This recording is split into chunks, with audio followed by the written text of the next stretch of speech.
Hardasan sən? Ay mama, uşaqlarla oturmuşduq məhəllədə mama, ona görə. Saatdan xəbərin var sən? Saat 5-dir. Söhbətə başımız qarışmışdı mama. Yaxşı mən özümsə ki tez gələm deyibə. Nə uşaqlar, nə uşaqlar. Ay mama, yaxşı da mama, niyə qışqırırsan ay mama? Papanı niyə oyandırsan ay mama? Hə, yaxşı edirəm qışqıram. Qoy kişi deyilsin. Aç yaşlı oğlum 5-də gəlir evə. Küçələrdə sürənir. Sən məni öldürəsən. Anaya bax, əllər əsiri. Anaya bax, əllər əsiri.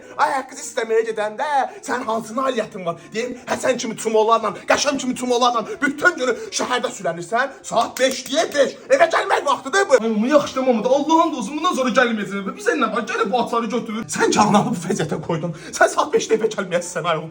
Qoyursan açarı bura.